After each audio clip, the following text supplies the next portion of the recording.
Okay, cut. Knock it off, guys. Knock it off. Hey, cut. Okay, hey guys, welcome to the Eyeballing with Snow podcast. Excuse me. I am your host, Snow, and this is Eyeballing with Snow. It's a two-part podcast. Part one of Eyeballing with Snow is play locally, win globally. Most of you guys already know that. For those of you who don't know, let me just fix this real quick. Play locally, win globally. That's where we just update everything about the eyeballing community, past, present, and future contest. And as you know, that we put the IBATW challenge. We put that on pause. The weekly challenge we put on pause for the month of January. We have a lot going on. Plus, we want to come back bigger and better and stronger for you, starting after January into the 2.5. So, but we will say that quick shout out to Michael. You know, the kid who got it started all the way out there in Nigeria, Lagos, Nigeria. Ibikule Michael Uluwatosin. I saw you post just earlier today that step back, drop back three, fade back three-pointer that you made. I see your 3 pointers are looking better and better, son. So keep it up. We're going to bring you some very new content. I got a lot of great little nuggets. It was my birthday recently, so we got some really cool gifts. I'm going to roll it to you in the very near future. But other than that, the IBAT challenge is still going to be on pause. We're going to make a big announcement started on the 1st of February, how that's going to transpire. All of you team owners, again, don't worry. We're going to start stacking your teams very quickly and drafting players from around the world to play on those teams. But since there's no real big updates for part two, we actually do have a studio guest today, and I'm very, very excited. You guys know that when I get excited, I get nervous on this thing. I talk fast and kind of remember through. It is because the man that's here today has been so instrumental in all of this that you see here before you. I can't give him enough credit. I'm going to kind of put him on the spot a number of times throughout this conversation. He's a good friend of mine. I've announced him a few different times on social media where, guys, I told you, a friend of mine who put me on this entrepreneurship journey, he made me understand that I am an entrepreneur. He is a oil and gas executive, senior executive, engineering background by trade. He does a number of different things. He's an entrepreneur. He does super well with his crypto ventures. I've learned recently, I knew that he climbed right here in Malaysia, Kota Kinabalu, Mount Kinabalu, but I didn't realize he was an avid mountain climber. You guys, give it up for a good friend of mine. We were going to call him EE, but I don't like EE, but his name is Eslam Ezudin. This is Eslam. Eslam, welcome to the program. I'm excited to be here, Snow. Real quick, Eslam, just tell my guest just your background, just from the where you're from, born and raised. What was your career progression? What are you doing now? Very good. So it's quite mixed. I was born in Abu Dhabi in the early 80s. I grew up in seeing the development of that country, the UAE. And then I got my engineering degree from Egypt, returned to Dubai to start my career in oil and gas. I was a robotics engineer by education, but then there's a lot more oil than robotics in Dubai at that time. So I started my career in oil and gas. And then I had a very exciting career living and working in 7 different countries, 4 continents around the world. My parents are Egyptian, but I barely lived in Egypt. And then I became Australian later on, which is great. And then we met here in Malaysia. Since then, I spent some time in West Africa, and then back to Dubai. So my career in oil and gas has been an exciting one, giving me an opportunity to see the world and to interact with different cultures and grow personally in many ways. On the side of that, I had many ventures, entrepreneurial activities, and other interests, which I'm sure we'll get into. Yes, definitely. Yep. Excellent. Hey, guys, you guys know that I have a lot of friends from a very broad background, a lot of different countries. But until I met Eslam, you were the very first actual Egyptian that I actually met or were aware of. So how much time did you spend it? You were born in Abu Dhabi? Yes. And how much time did you spend in Egypt then? The university years, 5 years. Oh, okay. So would you well, how do we put this? If you were born in Abu Dhabi, I'm 100% Egyptian. okay, Yeah, that's it. You see where I was going with that. So okay,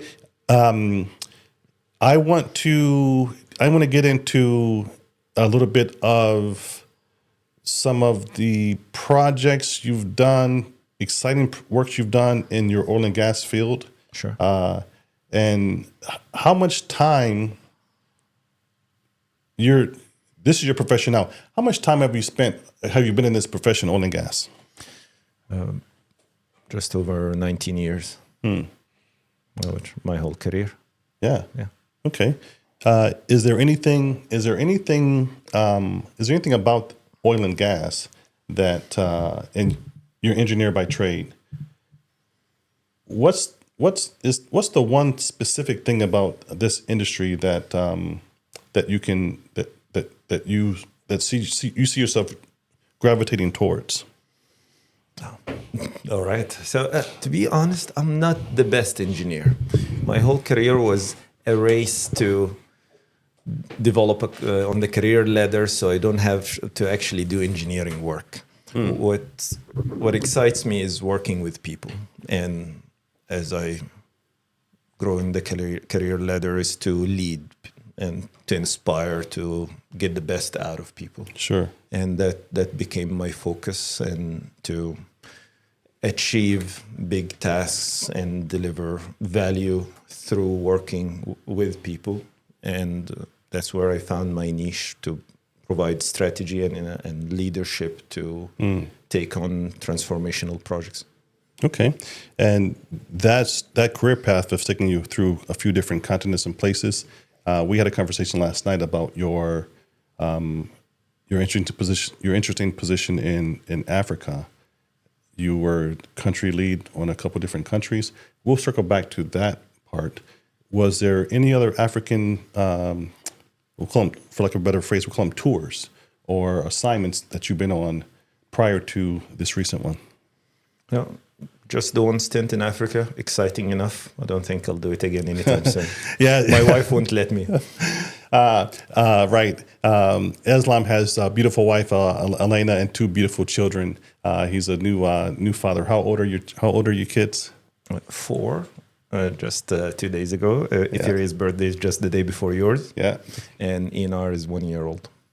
Boy and a girl. Mm-hmm. Excellent. So, how's fatherhood thus far? I came to the idea of, or accepting the idea of being a father late in life. So I had children late, and I was against it for most of my adult life. I was too. What's the word? I just want all my time for myself. Greedy with my time. The idea of having kids and dedicating your life to it just didn't appeal to me. But I'm going to share this with a little bit of detail for people listening, because I think a lot of men go through that. Great. It's the perspective. I have my time, my money, I travel, I do all my hobbies. Why the hell have kids? Why do that? And just compromise my freedom. So it's just wanting the freedom. And then I turned 180 degrees to that and consciously decided with my wife that we want to have kids. And there is a number of reasons for that. One, as you grow as a person, you understand that, especially for a man, the purpose of life is to be of service to your family, to your community, to your country. It's to be of service. This is the only way to receive any form of true reward. If you live only for yourself, your life, you might enjoy it when you're young, but this will end up being a miserable existence.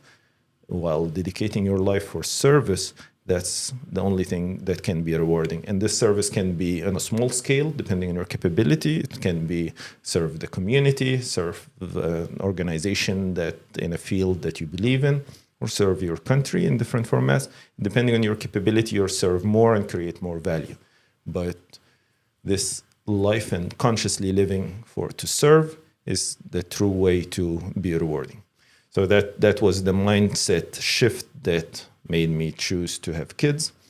And then once you actually have them, you discover that this is the most beautiful thing in life. It's the most rewarding, the time you spend with your kids. It's annoying in many stages. It's not an easy thing, but it is the most fun and the most rewarding thing you can ever do. Yeah, that's beautiful, man. I like how you capture it in terms of service. What men should strive to do. And that's what we do here at the Eyeballing brand. We are here for the community. It's literally to give back to the community. Our group is called IBC, the Eyeballing Community. And I created this platform as a way of just giving back to all sorts of communities through sports, arts, entertainment. And when I have my guests on the show, is giving them a platform to also give back in some way, shape, or form. So that was fantastic that you drafted it up like that. The next thing I want to talk about just briefly is, and we're going to dive deeper into more things. And there's no structure or flow to this. We just kind of just shoot from the hip. Let's do it. Yeah, we connected. We connected through mutual friends of ours, but also at a time of it was COVID. You've been here for a short while. I've met you. How did our paths actually cross? No, we actually met for a week in France 5 years prior. That was the first time? Yes. Okay, yes. Yeah, and then it happened that we moved to Malaysia and reconnected here through our mutual friend. And we just hit it off. Yes. Shout out to Bass and Linda. Linda was in that chair not too long ago, giving her "But I Did" moment. That must have been an exciting conversation. Yes. And so for my friend's Bass's 60th birthday, we all converged on this property in France, and it was a fantastic time. Wonderful souls. This is that part of that entrepreneurship journey that I'm on in terms of being positive and open myself up to positivity. And when you do that, you start to you send out these positive rays that goes out, positive energy that goes out. And when you do that, all this positive energy comes back in. It's just been amazing. So that's how we met, right? I recall a canoeing. I won't say disaster, a little canoeing fiasco. For whatever reason, I think Bass and I wanted to be in the same damn canoe. we were big guys, and my ass kept hitting the bottom of the river bed. It's not very comfortable. So yes, it was there, and then you came on board over here.